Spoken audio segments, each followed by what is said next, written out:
অসমৰে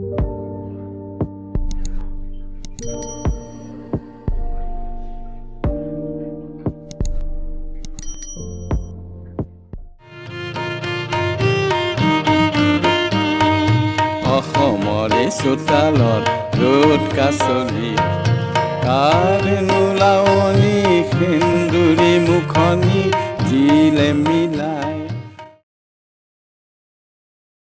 নমস্কাৰ।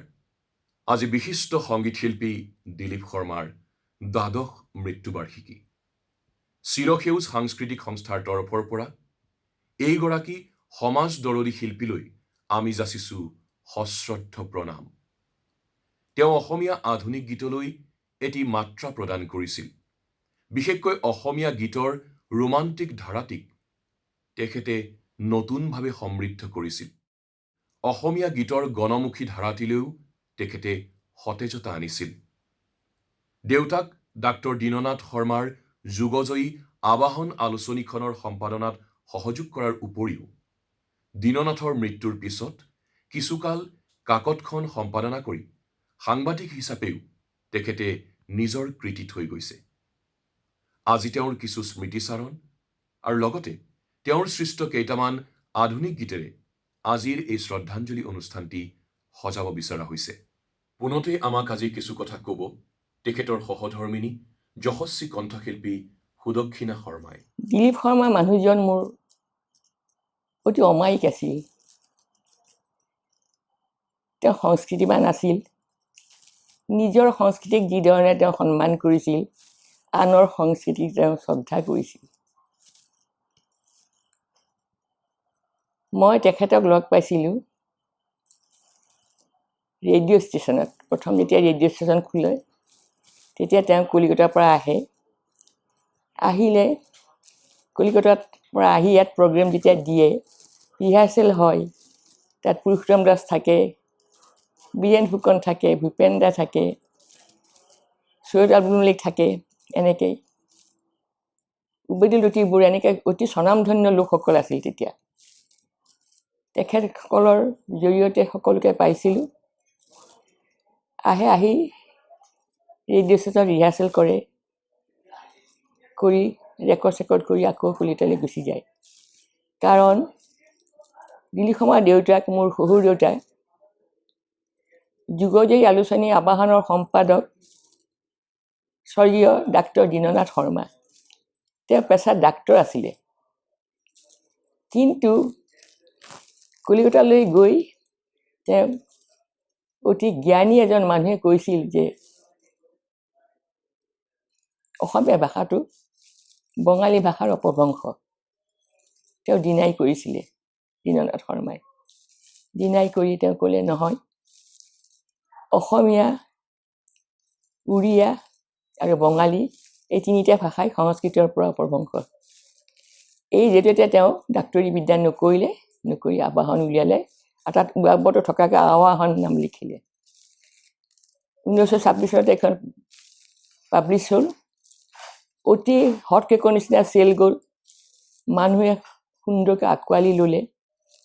তেওঁ মনত সাহ পালে আৰু তেতিয়াৰ পৰাই তেওঁ ডাক্তৰী ইটো এৰি আবাহন উলিয়ালে। এই আবাহন আকৌ পুনৰ সংস্কৰণ কৰিছোঁ। ৰেডিঅ' ষ্টেচন যেতিয়া আহে তেতিয়া তেখেতে বোধ কৰোঁ মোক পচন্দ হৈছিলে নে নাজানো, আৰু ৰিহাৰ্চেল কৰিলে যেতিয়া চাই, তেতিয়া চকুৱে মুখে ফুটি ওলাই তেওঁ যেন সঁচাকৈ মোক ভাল পাইছে। মই অলপ লাজ কৰি আছিলোঁ।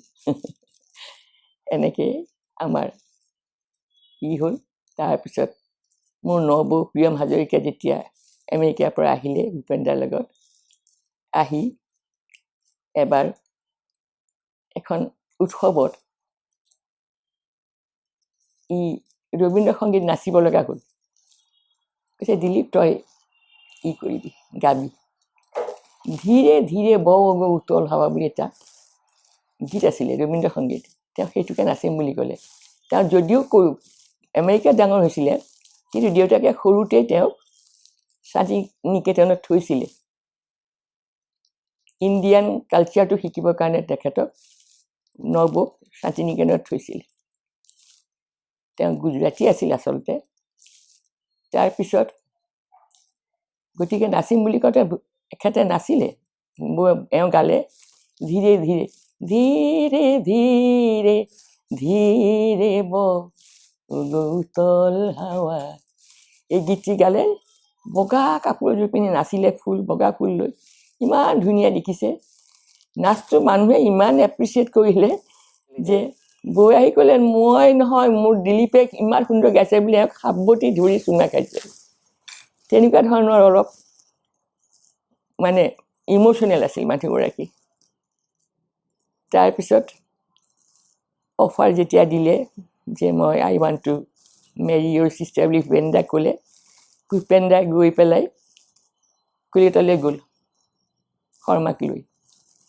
তাত গৈ তাত দেউতাক ক'লেগৈ, দেউতাই কৈছে মোৰ একো আপত্তি নাই, এই বুলি মোক এটা সোণৰ আঙুঠি এটা মোলৈ আৰু এখন বাসন্তী ৰঙৰ শাৰী এখন, বেনাৰসী শাৰী এখন পঠিয়াই দিছিলে।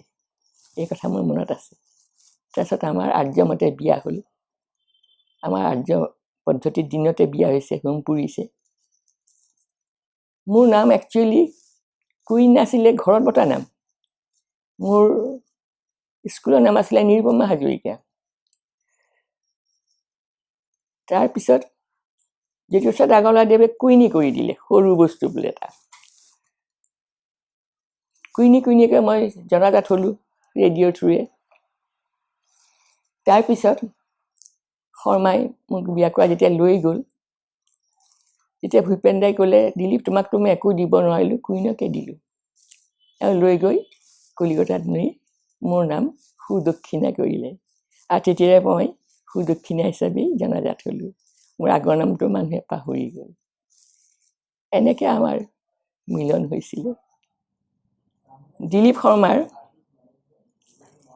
এজন ভাতৃ আছিল আৰু 3গৰাকী ভগ্নী আছিলে। তেওঁলোক সিঁচৰিত হৈ আছে। এতিয়া